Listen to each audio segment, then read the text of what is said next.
Did it start? Alrighty, yeah, we are ready to go. We have Maria Busch here with us today. She's going to talk to us about how to understand, recognize, and respond to human trafficking here in Ohio. So we are really appreciative of your time. Thank you so much for talking to us today, Maria. Awesome. Thank you guys so much. And thank you for inviting me to speak. Again, I think it's critically important to learn about human trafficking and receive training, especially as nursing students. Knowledge is really key to being able to respond to human trafficking. If we don't know what the crime looks like and we don't know what we're looking for, there's no way we're going to be able to actually combat it and identify potential victims and hold traffickers accountable.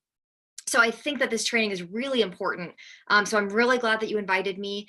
And my hope is that after this presentation, you'll have a solid understanding of what human trafficking is. So legally, what components are required for a crime to legally rise to the level of human trafficking, but then also the practical knowledge of, well, what does it practically look like in Ohio? And how can I practically, as a nurse or a healthcare professional, do something about this information? So that's my hope. And then I'll also provide my contact information at the end so that if you, or if you're watching this later on, watching the recording, you can contact me if you have questions or just want resources or have a follow-up conversation.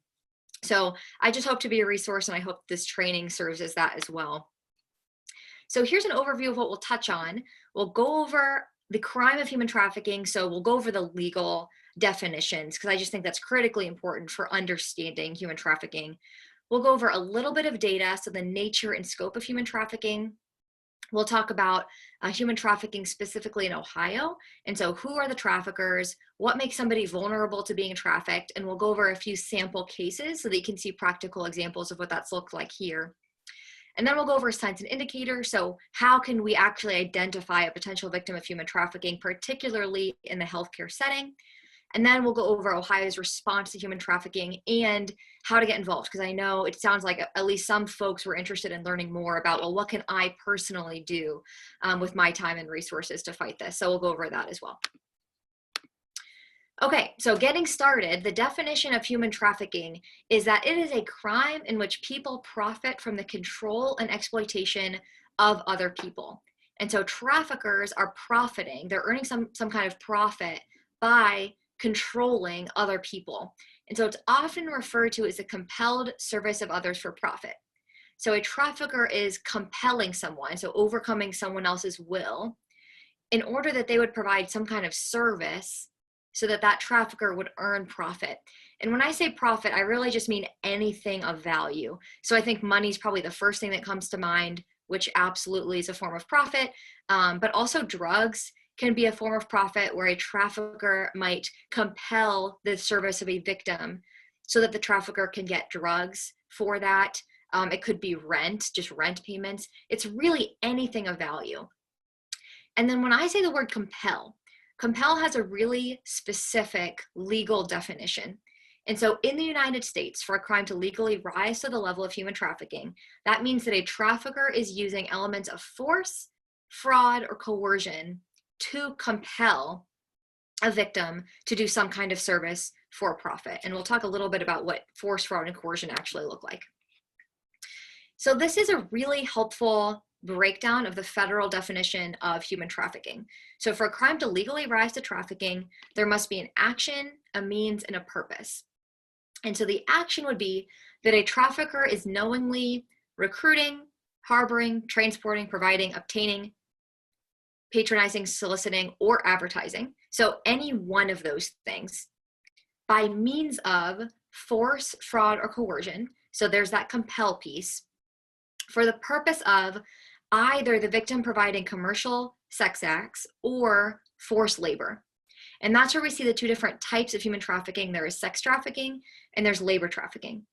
As you can see from this diagram, the only difference between those two crimes legally is what is that victim being compelled to do?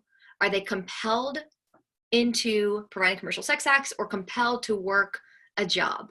Other than that, the legal elements are actually the same. In both instances, that victim or group of victims is recruited, harbored, transported, provided by means of force, fraud, or coercion. And then here's a really critical caveat when we talk about anybody under the age of 18 years old. So if you have a minor under federal law that was recruited, harbored, transported, provided, obtained for the purpose of providing commercial sex acts, then you do not need to prove that that minor was compelled to perform commercial sex acts. It's essentially the federal government's way of saying there is no such thing as a child prostitute, but that if a minor or a child is engaged in that kind of activity, then certainly they're a victim of crime and should be treated like a victim of crime and not charged with prostitution because they're engaged in commercial sex acts. So that's a critical kind of caveat in law. So what do force, fraud, and coercion actually look like? They're really hard to identify. I don't know if you guys have ever Google imaged human trafficking, if you were ever looking for like an image to put on a poster or a flyer, or you were just doing your own research. But oftentimes what you're seeing is pictures of young girls with ropes around their wrists, someone who's been kidnapped and thrown into a white van, someone with someone's hand over a girl's mouth. We're given pictures by the media of really overt force and kidnapping kind of imagery and illusions.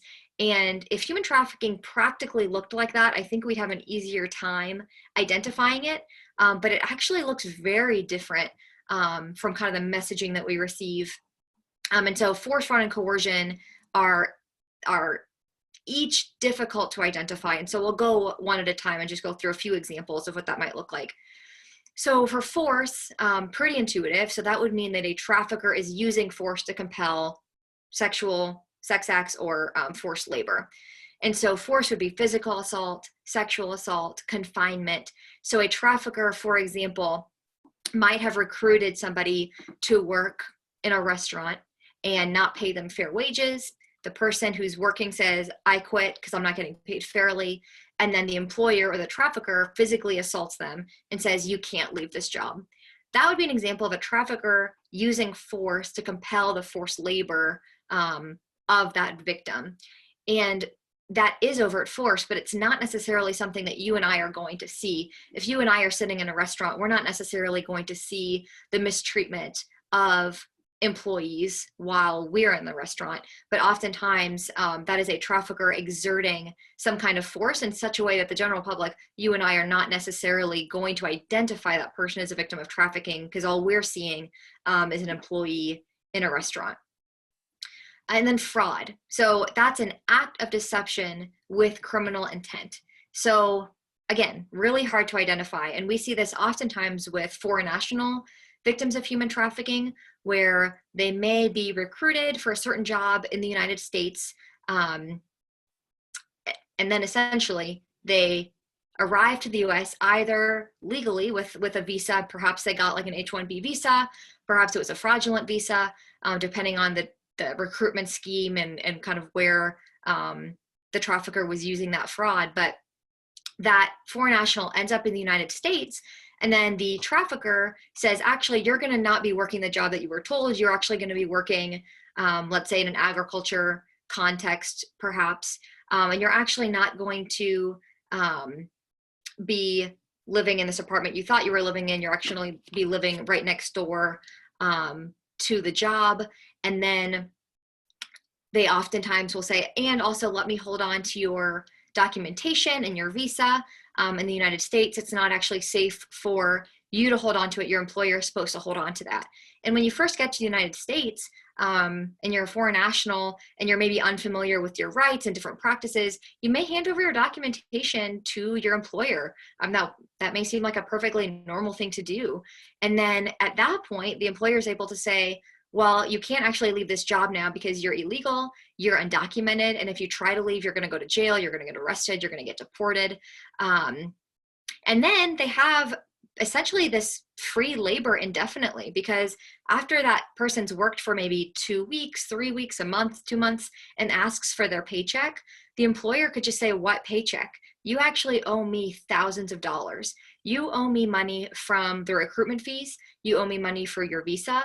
You owe me money for the very little food that they may be receiving. You owe me money for the transportation to get you to work every day. And then they kind of just tack on whatever interest rate they want because it's all fraudulent anyway. And then this victim is now not only having their documents withheld from them, but also they've been told that they owe this giant debt that they know they can never pay off. Because if you know you have a debt to owe and you're receiving $0 every single pay period, with that increasing debt because of the interest, that again is free labor indefinitely. And so that's a trafficker using fraud to compel victims for profit, and that profit being free or cheap labor. Again, super hard to identify. It's hard for us to identify workers on an agriculture setting who are working there because that's their job, or is somebody withholding their documents and their pay for the purpose of gaining free labor. Again, really hard to identify, especially to the untrained eye. And then there's coercion. Really hard to identify again. And so coercion is the threat of serious harm against any person or the abuse or threatened abuse of the legal process. So coercion doesn't require any physical harm at all. It's really the threatening physical harm. I personally don't believe I've met a survivor of human trafficking who did not experience physical harm. So I do want to make that clear, which is traffickers use violence. Traffickers are violent, and survivors have gone through a lot of just physical trauma and assault. But what this shows is that for a crime to legally rise to human trafficking, a trafficker would just have to use a threat. And so there's one federal case from a few years back of sex trafficking in which the trafficker was the drug dealer of the trafficking victim, and he was giving her heroin because she was addicted. And he essentially told her, you can't get your next fix of heroin until you make enough money from providing commercial sex acts. And she was addicted to heroin, so she was performing commercial sex acts, giving him the money, he would give her heroin, which to a jury sounds like two people doing illegal activities. And when you think about the situation of that woman, you may not necessarily immediately think, oh, that's a victim, let alone a victim of human trafficking. Because we're not talking about an underage girl who was kidnapped while she was walking home from school. We're talking about an adult woman who appears to be prostituting for drugs. But in that case, they actually charged and convicted the drug dealer of human trafficking because they essentially proved that he was using a threat of serious harm against her to compel her to perform commercial sex acts for his profit, which is exactly what he was doing. Because if you're addicted to heroin and you're withdrawing, you're having withdrawal from not getting that next fix, it feels like you're dying. And so that level of harm is actually a really serious threat. While illegal, it was a threat of serious harm to compel that commercial sex act. And so in that case, he was convicted and sentenced, and she didn't even have to testify. She was in no position to do so just because of the impact of the drugs and the trauma. And all they needed were, or one of the pieces of evidence they needed in lieu of her testimony were text messages back and forth of her asking for heroin and him saying, no, not until you meet this quota from providing commercial sex acts. And that inherently demonstrated and proved that element of exploitation and coercion in that case. So all that to say, they're really hard to identify. And that is why training is so critical, because at face value, we're very rarely going to identify any of these indicators. So nature and scope of human trafficking. So in terms of global statistics, the International Labor Organization estimates that 24.8 million people in the world are victims of human trafficking, with the vast majority of those being victims of labor trafficking. They estimate that there are 20 million victims of labor trafficking in the world. Those are adults and minors working in a wide variety of industries like mining, agriculture, hospitality, and then an estimated 4.8 million victims of sex trafficking in the world. And so let's just bring it back to the United States. And so what does our data look like here? There's not a ton of great human trafficking data for all kinds of reasons. I think it's largely underreported, or maybe it's reported as a different crime. There's all kinds of reasons, but One good source of data is the National Human Trafficking Hotline, which has been operating for over 10 years, and almost every state in the country basically uses that as a mechanism for reporting. And so Ohio included, and on all of our public awareness campaigns and our trainings, the way that we tell people to report human trafficking is by calling the National Human Trafficking Hotline. It's on billboards, posters, little hotline cards, and most states do this. And so over the last, however many years, the National Hotline has collected all of that data from all of those different states and collected data on the nature of those phone calls, the victims identified, the traffickers identified, the industries. So I have a few slides that cite information garnered from running this national hotline because it's really helpful.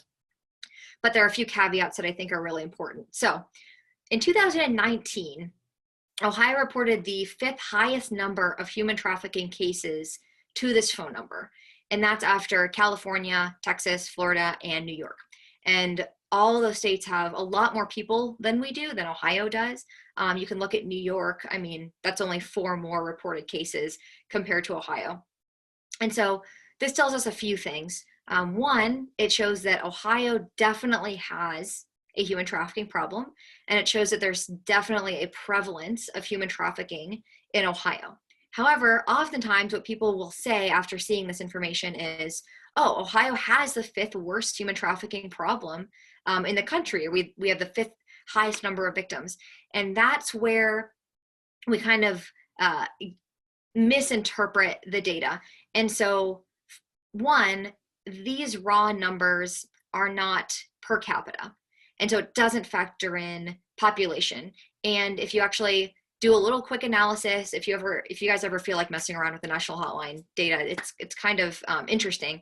But if you do the data so that you're looking at cases per capita, Ohio drops down a little bit, I think to 8th maybe or 9th in 2019. But also what this number shows is that Ohioans call the National Human Trafficking Hotline more often to report human trafficking compared to other states.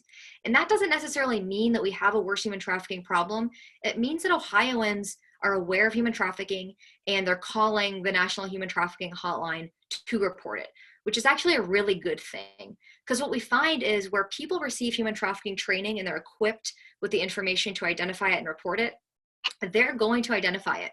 If there's a demand for human trafficking or a demand for specifically commercial sex or free or cheap labor, you're going to have a human trafficking problem. And those elements exist everywhere. So I'm essentially saying from this data, Ohio has a human trafficking problem because we have cases to show for it. And also Ohio is pretty good at reporting cases to the national hotline.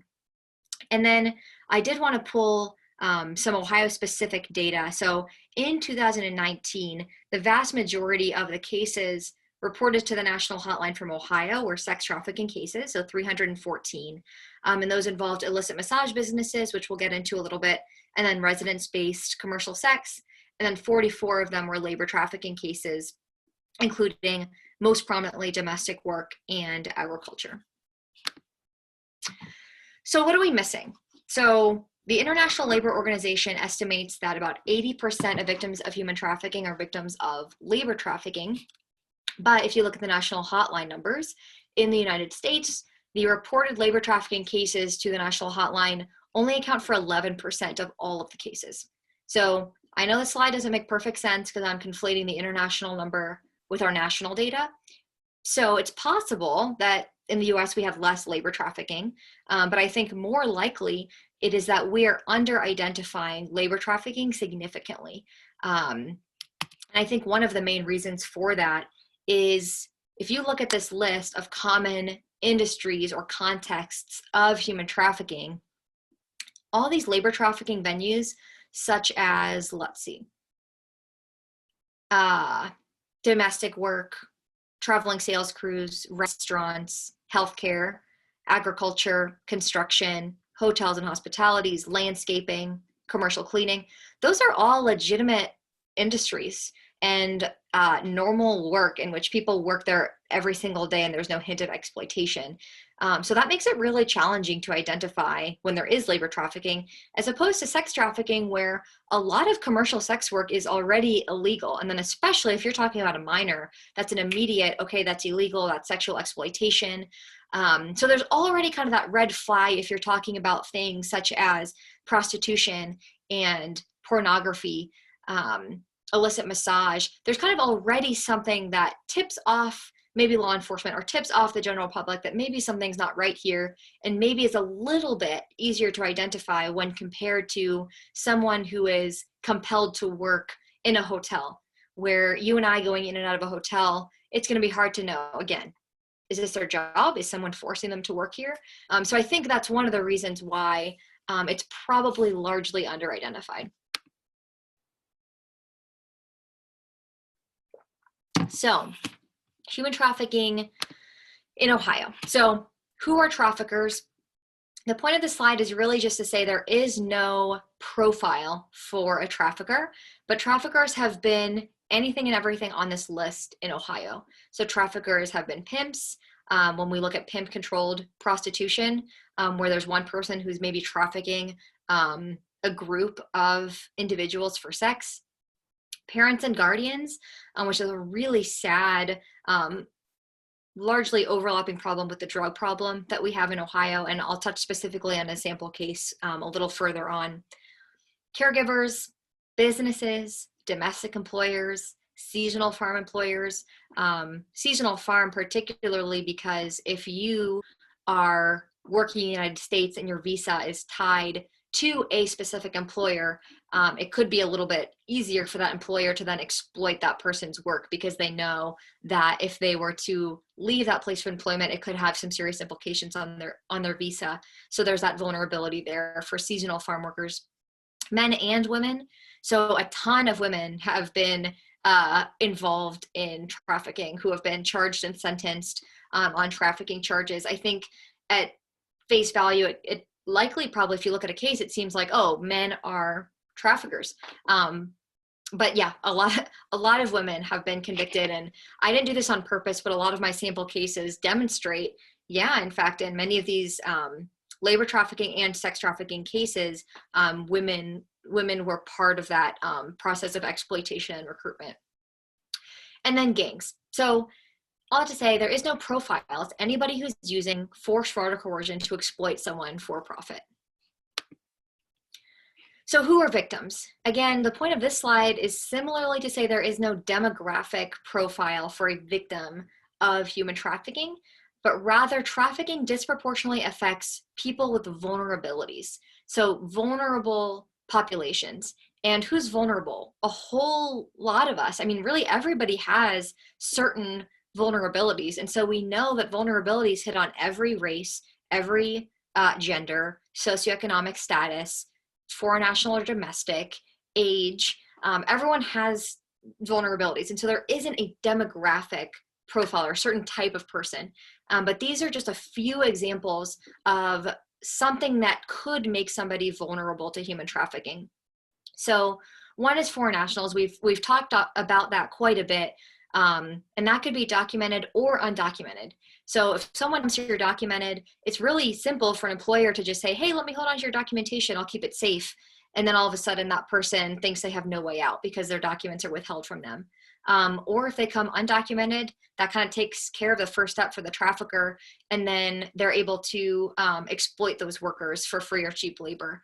And those foreign nationals may not necessarily be totally familiar with their labor rights, maybe what they should be paid, that their trafficker can't withhold their documents, that they actually don't need to pay off this fake debt that they created. There could be a language barrier for accessing help and services. So there are certain vulnerabilities with being a foreign national and being recruited for forced labor or commercial sex. And then runaway and homeless youth. I really can't overstate the vulnerability of that population, because we know that kids who run away from home are usually running away from something. They're usually running away from physical abuse, sexual abuse, neglect. If a kiddo is running away from home, or they're involved in the juvenile justice system or the foster care system, there is a reason for that, and they're likely involve some kind of abuse in their home. And so when that kid is away from their family and away from their home, they also then are left with a lot of unmet needs. They have unmet emotional needs. They may have unmet physical needs, food, shelter, clothing. And so what traffickers do is they look exactly for that vulnerable child who has unmet needs, and then they come alongside and they meet all of those needs. And so if you have a 16-year-old girl who was experiencing abuse in her home, who hadn't been told that she was loved and that she was valuable, and she runs away from home with all of that unmet emotional need, and some older, attractive looking guy pulls up and tells her that she's really pretty and has a nice smile, that's going to build trust really quickly. It's going to fill all kinds of emotional voids that she has from the home that she grew up in. And so that trust then is exactly what traffickers use to build a close relationship with victims before they ever exploit them or before they ever use physical violence against them. And so oftentimes I think there's a lot of myths out there about how traffickers will kidnap people off the sidewalk, or they'll kidnap just these random kids from the mall and start trafficking them. And it's really just not reality. Reality is traffickers look for this vulnerable person very strategically. They meet their needs. They build either maybe a strong friendship. They build a romantic relationship. They become that person's boyfriend. And then once that trust is built, then in the words of one of the survivors we work for, it just goes from the light to the dark. And the trafficker then may say, hey, I spent all of my money on you this month buying you clothes and food, and now we need to be able to pay rent. And so it would really help me if you would sleep with this person just this one time so that we can pay rent this month. And at that point, she might say yes, because who knows what was going on in her home growing up, that might be normal.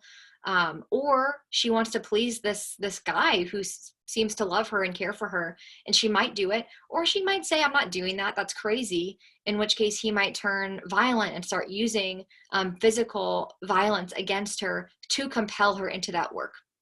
And so oftentimes that's a common trajectory for a runaway or homeless youth to experience human trafficking. So again, I can't overexpress just the vulnerability there. And the National Center for Missing and Exploited Children receives a lot of tips and information on missing kids.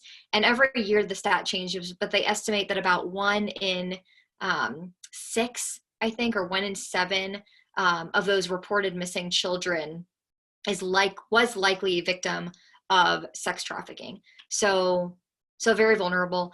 And then to that kidnapping piece again, this speaks to also why it's so hard to identify victims of human trafficking.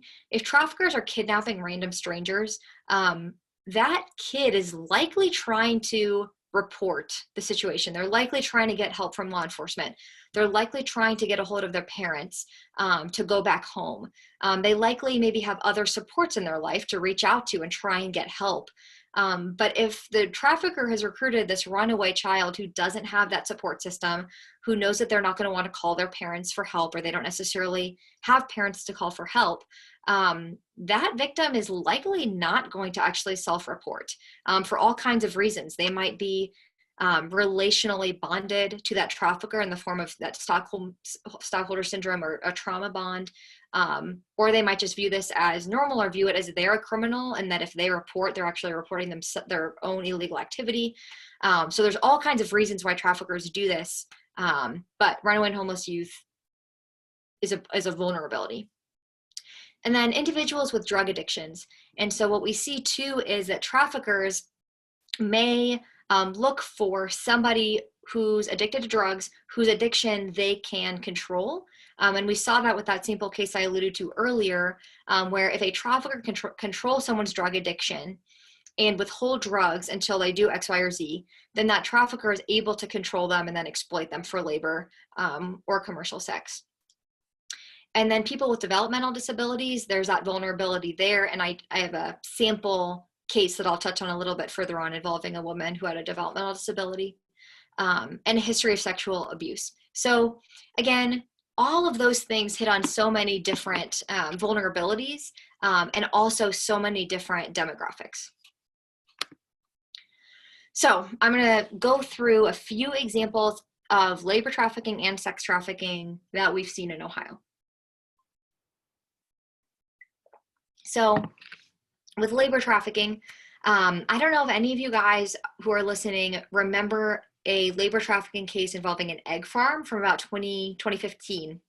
But in this case, a group of Guatemalans were recruited, adults and minors were recruited from Guatemala with the promise of these great jobs in the United States. And the kids were told that they're going to get to go to school in the United States and then go to a university in the States and essentially pursue the American dream. Awesome. And so there was this recruitment fee up front. And so the adults pay this fee to get to the United States to work.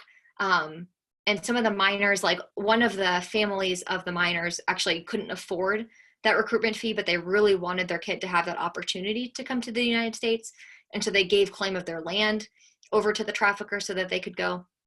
So at that point, the adults were smuggled into the US and then brought to Ohio. And the minors were told to cross the border as unaccompanied minors because they looked into federal policy and saw that unaccompanied minors who cross the border are then apprehended by the federal government and then placed with foster placements in the states. So that's what they did. The minors crossed the border, they were apprehended by the federal government. Then the traffickers submitted falsified documents to the federal government, and then the federal government placed these exact children with the traffickers in Central Ohio, which is an insane oversight. And so as a result, Senator Portman opened up a big investigation to look into how the federal government placed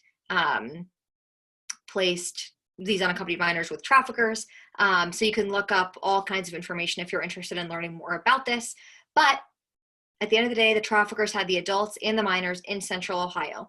They then forced all of them to work on egg farms. So they were debeaking chickens, vaccinating chickens, and then they were all living in a trailer park in which each day the traffickers would transport the victims to and from where they were living to the egg farm and back. There was no running water. There was fecal bacteria. So just really bad living conditions. And the kids were not going to school, and the traffickers were taking money out of their paychecks. And the traffickers then told the adults and the minors, if you tell anyone what's happening to you, we're going to kill your families, essentially, among many, many threats of force and violence against them and their family members, which is a very real threat in general, but especially if you know that they have claim over your family's land in Guatemala, or maybe you've seen a family member hurt by somebody before. It's very scary. And so they were living in just tremendous fear and working so that these traffickers would earn profit from cheap labor. So eventually one of the kids called his uncle, who lived in Florida, which was really brave for him to call. He told his uncle what was happening to them.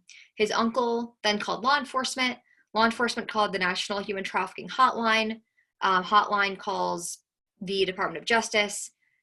Department of Justice calls the U.S. Attorney's Office of the Northern District, and they open up an investigation. And at this point now, a whole bunch of traffickers who were part of this trafficking ring have been convicted and sentenced on trafficking and a whole bunch of other charges. And then the victims were connected to assistance and different forms of immigration relief. We don't know all the details because this was largely a federal case. And so they don't necessarily share the outcomes of everything that happened, but a lot of convictions, which is a good thing. And if you're interested in learning more about this case, Frontline actually did a whole 15-minute piece just on this case. I think you can watch it for free online.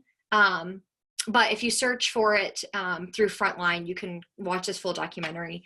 It's really interesting, and I think just helpful to understand how trafficking works. You see kind of the sophisticated criminal network of how they were subcontractors of subcontractors, and the supply chain of this egg farm was really obfuscated, and that's how these traffickers were able to pull off, using this exploited labor of these folks who were undocumented. So it's a really sad case, and also I think just helpful for understanding human trafficking and what it looks like, particularly in this agriculture context. So this is the first successfully prosecuted labor trafficking case from Ohio. And this involved a woman, so domestic, so an American-born woman who had a developmental disability, and then a couple, so a man and a woman who were living together, trafficked her and forced her and her young daughter to live in their home and essentially be a domestic servant. The details of this case are truly depraved and egregious and terrible, but I'll just give kind of a high-level summary in which this couple was really terrible to this woman.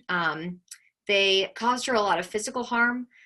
They would cause her intentional physical injury and then take her to the emergency room so that they could take her prescription medication. They exploited her food stamp benefits and all of her public benefits. They forced her to hit her daughter and filmed it and said, if you don't do it, we'll do it worse than you. And then they had this blackmail on their phone so that if anyone ever asked what was going on, they'd be able to say, oh, well, she's abusing her daughter. We're just trying to help. They locked her in the basement with like pit bulls and snakes because they knew that it scared her. I mean, just like a level of depravity. And so throughout this whole time period, she's a domestic servant. She's performing forced labor in their home. So she's cooking, she's cleaning, she's running an errand occasionally, and was, for a part of this trafficking experience, confined to a bedroom with cameras where she couldn't go anywhere. The windows were locked. She couldn't leave. She couldn't go to the bathroom without asking for permission. So there was an element of confinement involved in this case as well. One day, the couple asked her to run an errand at the gas station. And so she went to the gas station to run the errand, and she actually stole a candy bar to get the attention of law enforcement, which is really smart. And so then law enforcement confronted her about it. She asked to be arrested, and that was confusing to them. They were like, why do you want to get arrested for stealing a candy bar? And she said that the people that I'm living with are being mean to me. And then that's what triggered an investigation, and eventually the FBI got involved. And after that investigation, they then charged the man and woman and a few other people who were involved with trafficking in persons. And they were sentenced to 31 and 32 years, I believe, in prison for the treatment of this mom and her daughter. And again, that's a man and woman. So in this case, there was, I believe, one woman convicted of being part of this trafficking ring. In this case, there were I think two, definitely one, the woman who is living in this home, and I think another woman as well. So just to state that it's not always men, it's not always pimp-controlled prostitution, but these cases are pretty diverse from one another. So an example of sex trafficking. This is an example from August of 2019 in which a Toledo man was recently sentenced to 35 years for trafficking in a minor. And in this case, it was a minor who had run away from home. So just again, an example of a kid who is vulnerable because for whatever reason, she ran away from home. So I don't know the details of her life. I don't know if there was sexual abuse in her home or physical abuse or drug use, alcohol. Not sure of the details, but I think that we can learn a lot just from the fact that, okay, she was running away from home. There's a vulnerability there. And then this trafficker met her on social media and then surely probably built some kind of rapport with her via social media. We see that a lot, especially now with a lot of our increased online use and social media use, where traffickers will recruit minors by talking to them on social media and again building that relationship, saying you're beautiful, I would love to get to know you more, you can come live with me if your parents suck or whatever. And so he ended up meeting up with this girl, taking her to a home in Toledo, taking photos of her, posting them online, and then essentially offering her for commercial sex through the internet. So just a really sad case. But he was caught, he was charged, convicted, and sentenced to prison for sex trafficking a minor. So this is an example of sex trafficking and illicit massage. And if you remember from the stats, this is one of the most commonly reported forms of human trafficking. Again, not necessarily because it's the most prevalent. We don't really know prevalence per se, but again, we report what we identify. And there's something potentially inherently more easy to identify about an actual establishment that's been deemed kind of like as a possible venue for human trafficking. And so if you're passing a massage business and it looks a little sketchy, all the clients are men, the women who work there are maybe dressed not how you would think employees of a massage business would be dressed. They're open till midnight, 7 days a week. You see evidence of commercial sex, maybe condoms on the ground outside, or whatever. You might see different indicators that make it seem like it's a sketchy place and something illegal is maybe occurring. So I would say that's largely why they're probably reported most often. So it's definitely, there's a prevalence of illicit massage in Ohio.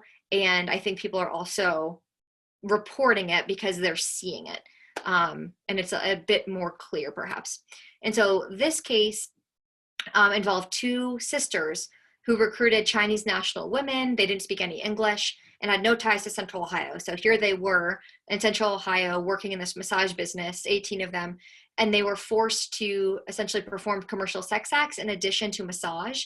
And they were also forced to live in the business. So they were sleeping on their massage tables. They were eating there, working there. And then through this case, the two sisters were charged with promoting prostitution, money laundering, and practicing medicine without a license. And the charge said with a human trafficking specification. So it was clear to everyone that this did involve human trafficking, but it didn't actually rise to one of the charges because human trafficking, again, is so hard to identify. Proving force, fraud, and coercion are difficult when everyone is American born and speaks English. But if you're an investigator and you go into this massage business, you have upwards of 20 people, none of whom speak English. You don't know who owns the business. You don't know who's profiting, who's being exploited. It's just really difficult to get to the level where you're proving elements of force, fraud, and coercion, and therefore trafficking. So just because trafficking wasn't one of the charges here, it was certainly an example of sex trafficking. It's just hard to get that trafficking charge. And again, that's two women. And I'll say too, at first, when they were doing the investigation, they first thought that the trafficker was the husband of one of those sisters. And I think, again, it's kind of that thought of, oh, it's the man. But after further investigation, they found that the husband was really just the errand guy, and he would like run to the food store and get food and stuff. And it was really these two sisters who were doing the exploiting. And then this is another just really sad case from Hamilton County, so from the Cincinnati area, where a mom was sentenced to 51 years to life in prison for trafficking her child. And the reason was that she was actually addicted to heroin. And so she would essentially traffic her 11-year-old daughter to her drug dealer so that she would get heroin from the drug dealer, which is just it's a really sad and heartbreaking example of what sex trafficking can look like in Ohio. We see this in different parts of the states where there's a parent who has a drug addiction, and then that need to get drugs and to get that next fix overwhelms even their deepest instinct to protect their child, and it ends up in a trafficking case. So all that to say, human trafficking, it manifests itself in really, really diverse ways. And that's why I think it's so important to have a solid understanding of the federal definition, because all of these cases look so incredibly different from one another, but they all involve that action and means and purpose. They all involve a victim or victim who is recruited, harbored, transported, provided, etc., by means of force, fraud, or coercion for the purpose of either providing commercial sex acts or forced labor. And yet they can look like all of these things. They can involve foreign nationals. They can involve people from the US, adults, minors. So it's complex. And so that's why I'm thankful that we have this opportunity for training, because without it, I think we're just going to miss many of these cases. So getting into the practicals, what time are we at? It's 1:49. I started at 1. Okay, so we have a little time. So signs and indicators. I pulled a list from the US Department of Health and Human Services that they put together specifically for healthcare professionals. So what I'm gonna caveat with is there really is not a perfect checklist for identifying a victim of human trafficking. I think that signs and indicators and lists can be really helpful, but I think at the end of the day, we can't hold too tightly to it. What we need to do is rely on your more nuanced understanding of human trafficking and the law and how it most typically manifests itself in some of these sample cases, because it's really possible that the potential victim that you're looking at may not have any of these signs, or they may have one of them and not the other one. So I think it's just important to look at the holistic picture, the whole context, and draw on your deeper expertise than just kind of what a checklist might say. But given all that, I think it's still helpful to see what it might look like practically. So a patient may be accompanied by a controlling person. So maybe someone who insists on speaking for them in kind of a weird way. That victim may be unable to speak freely or share information because, again, that trafficker is the one who's speaking on their behalf, insists on answering questions that they really shouldn't be answering. Sharing a scripted or inconsistent history. So does it seem like that potential victim is giving canned answers? Show signs of physical abuse, sexual abuse, or malnourishment, which of course could be, if you identify that, could be a sign of a lot of different things. But again, something to keep in your toolbox. Is there evidence of abuse or harm? Are they reluctant to explain injuries?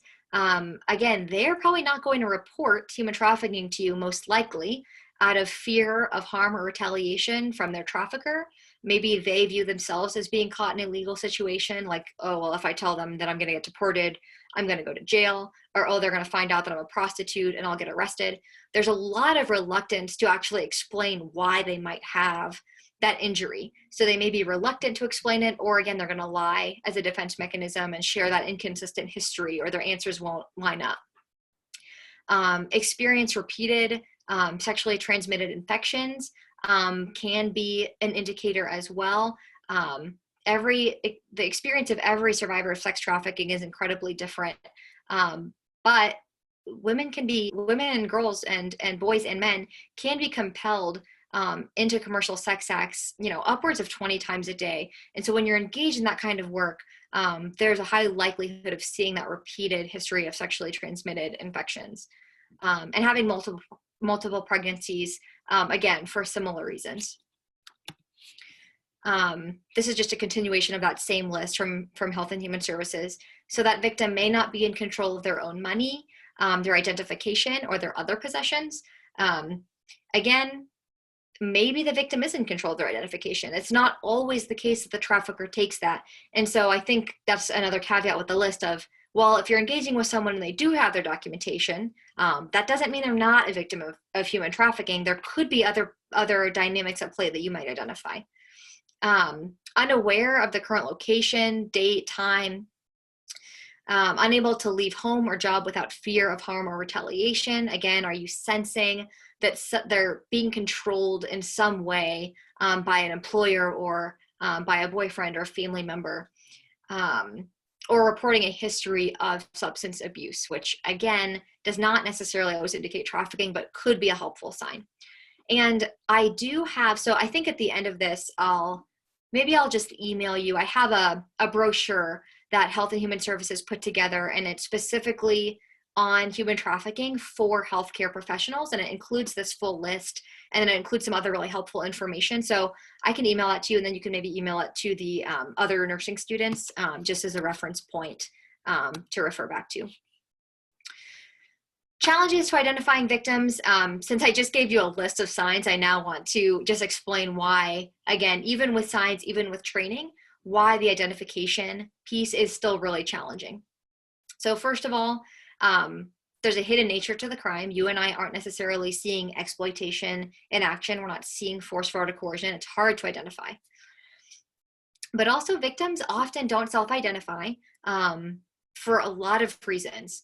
One is that they have a trauma bond with their trafficker. So perhaps it was that 16-year-old girl who was recruited at that point of major vulnerability, and he built that loving and trusting relationship with her that she perceived as real. and now has that trauma bond with her trafficker, so she may not self-identify as a victim. In fact, she likely won't. They may not self-identify for fear of harm or retaliation, and being told that if you do report, this is what's going to happen to you, this is what's going to happen to your family members, or they'll inflict a ton of abuse on that person and say, if you report, it'll be way worse than this. There's all kinds of tactics that traffickers use to prevent victims from reporting what's happening to them. And so that's why, as a healthcare professional, if you sense that that person is very unwilling to give you information about their situation, that's why. They're not in that moment trying to get out of their trafficking situation necessarily. They're trying to not get beat up by their trafficker later. So it's really getting into the mindset of what is controlling them, what is controlling what they say. Is it fear? Is it trauma bond? And so understanding how exploitation works helps with that. The victims are fearful of harm to themselves and their families, again, because of that threat. Shame, I think just the stigma perhaps around prostitution and commercial sex, there's shame potentially involved in that. Or there's shame if you're a man and you came to the United States to get a job and provide for your family, and you promised them that it was going to be awesome, but now you're stuck paying off a debt, you're bringing in no money per week, you're experiencing abuse in the workplace, your documents have been taken from you. There's shame in that as well, of just you came as a provider, but now you're not able to provide because of what's happened to you. Mistrust of authorities. Again, they may feel honor bound to pay off debts. So again, it's super common for traffickers to create that debt and tell victims they have to pay it off. And federal law, it's so common that the federal trafficking law gives it a name. It's called debt bondage, in which that worker is essentially bonded in that job until they pay off the debt. And then trauma bond, which we've talked about, a lack of understanding by the community of human trafficking. That makes it really hard. Someone might see an adult woman who's using drugs and she's rude, and she's, the person who comes into the hospital every weekend for whatever reason, and she smells or whatever, and there's kind of a perception of like, she's not a victim of human trafficking, she's a nuisance to society, or she's just always here, she's just a prostitute.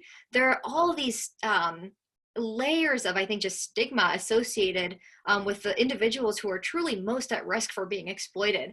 And so we miss it, we don't understand it, and we don't view people who are victims of trafficking like they're victims of human trafficking. Because that woman who's ticked off and rude to everyone could have very well started as that girl who was, experienced sexual abuse in her home, ran away from home. This guy told her that she was beautiful, he loved her, and then started exploiting her at a young age. And, she never left. And now here she is, 30, 40 years old. She's using drugs. She is, forced to have sex with 20 men a day. She experiences physical abuse and assault. I mean, that is not someone that society automatically often sees as that victim. And so I think that's why training is so important. That's why screening is so important. And that's why digging deeper is important, because if we're only, again, looking for that minor who is snatched, we're just going to miss the majority of people who are really vulnerable to being trafficked, and we're going to miss those victims, and they're not going to access that help. And traffickers are going to be able to continue fueling this industry. They're going to be able to continue exploiting people because we're not seeing them as victims.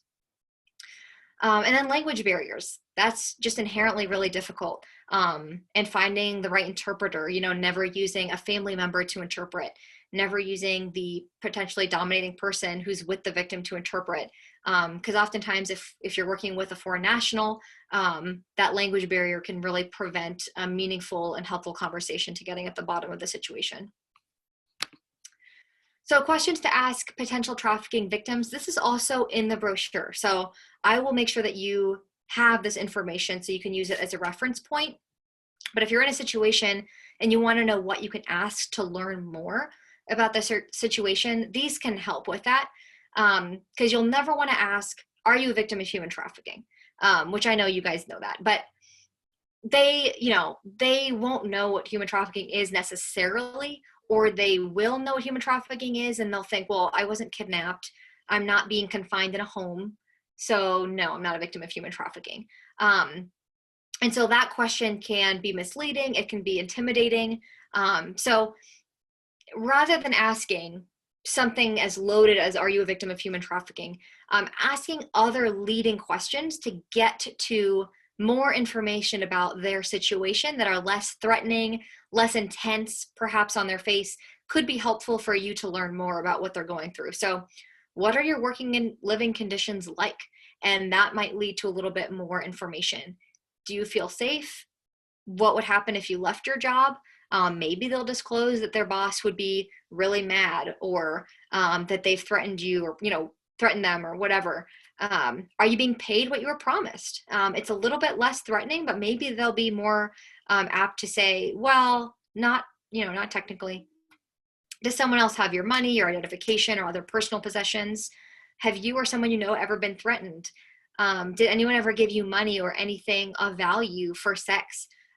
So again, these are just some helpful questions to keep in your toolbox if you're in a situation where you are suspecting a potential trafficking case and you want to learn more from that person without being like, are you a victim of human trafficking?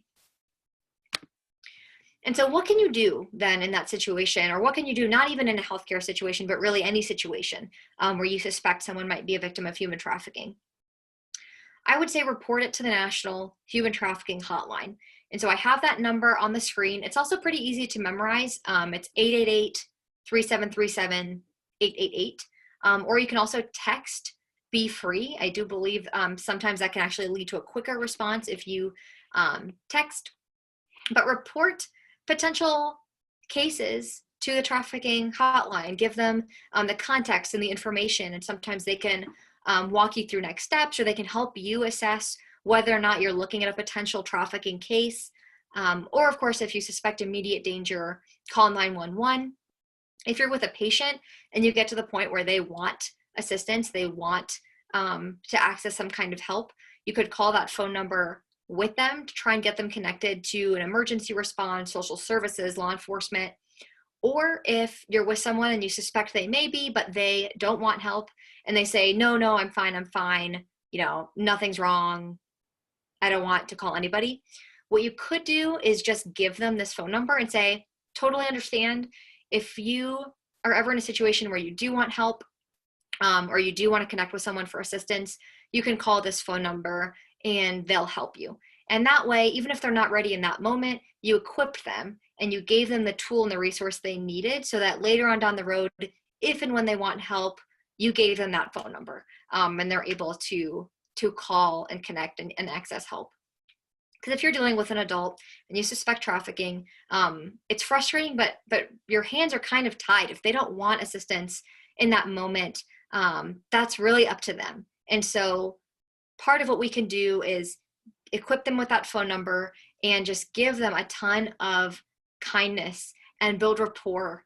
Be a friend. It's something that we hear from survivors of trafficking all the time, is it would have made a huge difference if at least one person during a day or throughout their whole trafficking experience was just kind to them, who just said, how are you today? Are you okay? Is there anything I can do to help you? And just show kindness. Because I think that because of the stigma and because of how that person might present in a healthcare setting, people are rude to them. There's no understating the amount of times we've heard from survivors how rude people had been, how they had been treated by healthcare professionals, by law enforcement, by community members. And those words really stick with them, those hurtful words that they receive from people. But in the same way, those words of kindness also really stick with them. And oftentimes when you hear them share their stories, they'll share a little bit of both, and you just see how much those words meant, whether good or bad. And so being an instrument of just that kindness, I know it sounds silly, but it really does mean a lot. And that might cause them to be more willing to engage with you in that moment, or maybe even in the future, and ask for help. And then figure out if your hospital or healthcare setting has a protocol for responding to human trafficking. It's quite possible that they will. They may have a set screening tool. They may have a protocol for who they want you to call or report to if this happens in the hospital. Some hospitals have a protocol, which is, if you suspect trafficking and you need to get that person alone to have a conversation, you say that you need to get an x-ray and that controlling person can't come, or a urine sample, or whatever, your hospital may have more guidance for you. So I would get familiar with whatever that is. And if there is no protocol or there's no training, you can really be that person who brings that and who encourages it to bring in that training and to do that protocol development as a hospital or as a facility. So responding to trafficking, so my hope here is that I'll just explain really a high level of like what's going on in Ohio to respond to human trafficking, and then what can you personally do now and in the future. So to review, Ohio's response context includes grassroots advocacy and victim services, law enforcement task forces. So we have task forces all across the state who are comprised of local law enforcement, federal, state, who work together oftentimes with social service providers to investigate these cases. We have federal laws like we touched on. We also have state laws. So Ohio has human trafficking laws that include penalties for traffickers. So in Ohio, trafficking in persons is a first-degree felony with a mandatory minimum of 10 years in prison.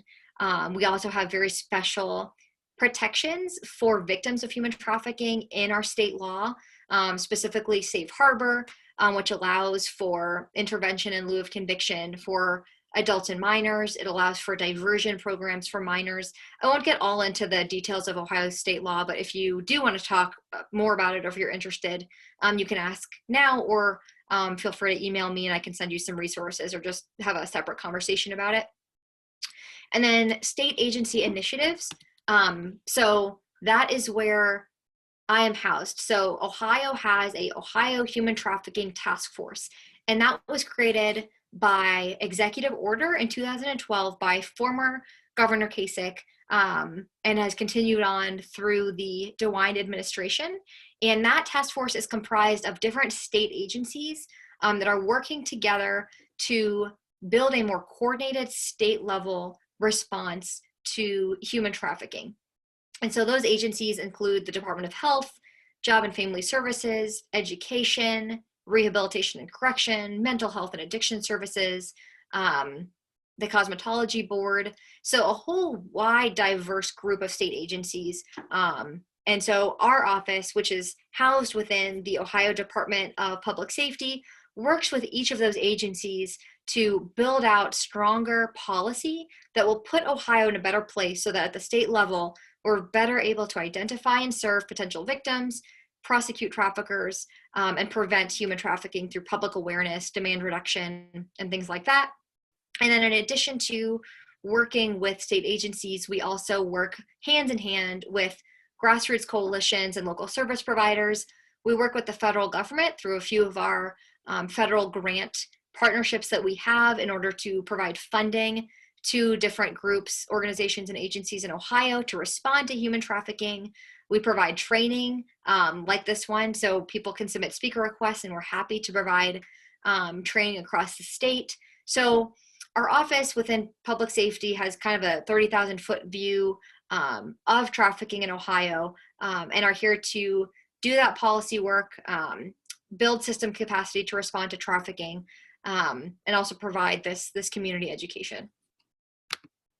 So this is a map of kind of the grassroots response in Ohio. So Ohio has over 20 anti-human trafficking coalitions, and these are comprised of individuals and organizations who, in a coordinated way, meet together on somewhat of a regular basis to build a coordinated response to human trafficking in their county, in their city, or in their region. So it sounds like a lot of you guys are from Central Ohio. And so with that, I will encourage you to get involved with the Central Ohio Human Trafficking Coalition. And it's called the Central Ohio Reach and Restore Coalition. That's the name of the group. And it's run by the Salvation Army of Central Ohio. And they meet once a month for their big general meeting. And then they have a lot of different subcommittees that you can be involved in. And anybody is welcome at these meetings. You can show up as a concerned citizen, as a student. There are organizations at the table. There's law enforcement. There's court personnel. And so you absolutely have a role to play in this coalition. You can join the public awareness subcommittee, demand reduction. There's all kinds of different activities that you can be part of that help prevent and respond to human trafficking around Central Ohio. And now it's even easier to go to those meetings because they're all virtual. All of them are. And so I can absolutely send you the information. I can send an email introduction between you and the coalition leader. Or if you go to our website, which is on this slide, humantrafficking.ohio.gov, and you click on Central Ohio Reach and Restore Coalition and the key, then their contact information will pop up, and then you can just reach out to them directly, check out their website. And then it's also a really good way to just meet everyone else around Central Ohio who is doing this anti-trafficking work. There's a lot of different diverse groups there, and so it's a really good way also to meet people who may have internship opportunities and volunteer opportunities, people who are hiring. This is a great place to look to do that networking as well. And then if you're looking for more training, She Has a Name is one of those organizations that attends the Central Ohio Reach and Restore Coalition, and they're their own nonprofit organization. And one of the main things that they do is provide pretty in-depth and extensive human trafficking education to the general public. So anyone can attend their trainings. They're completely free, and they usually last several days. And currently they're all virtual. So again, pretty easy to go. But they last several days, and they have some that are kind of general human trafficking. They have one coming up that is very specific to labor trafficking. And then at the end of their trainings, what they do is they bring in all of the different nonprofit organizations that are fighting human trafficking, so that their training attendees can meet them, network, and then see where they might want to volunteer or get involved, or if anybody's hiring. So they really build networking into their education program.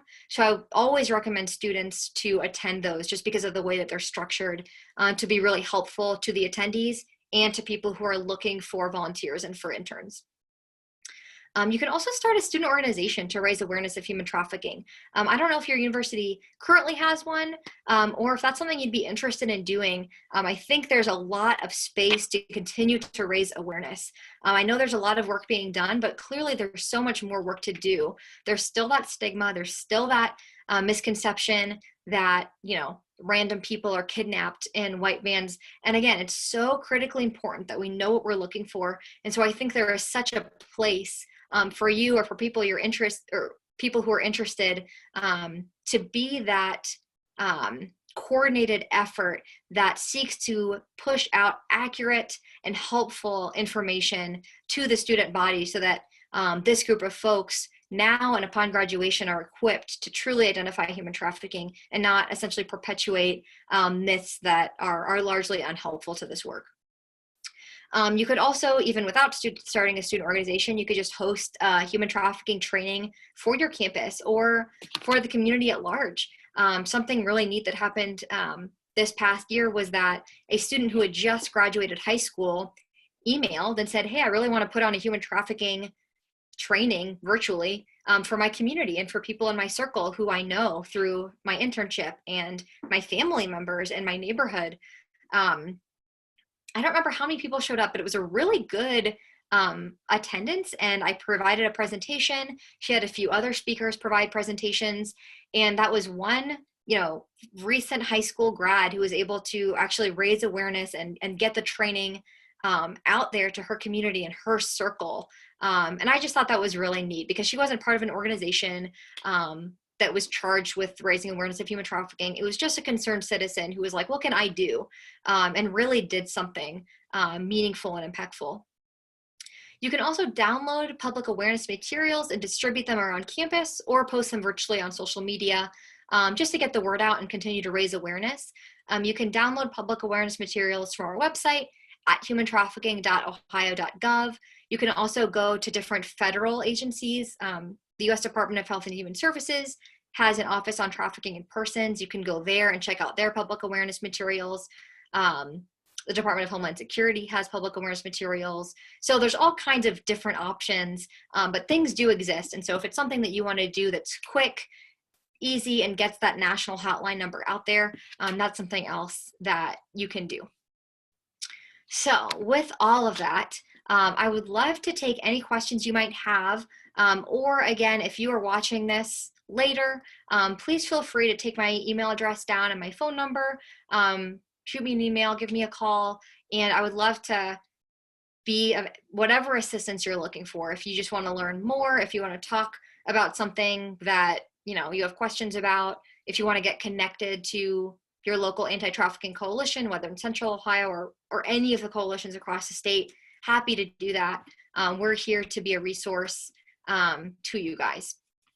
So I think we have a few minutes if anyone has questions now, but thanks for listening. So I'm happy to take those if you have any. Thank you so much, Maria. This was absolutely fascinating and really, really informative and educational. So I would love that brochure that you said that you could get us. We can absolutely put that up on our website and send it out along with the link to this recording.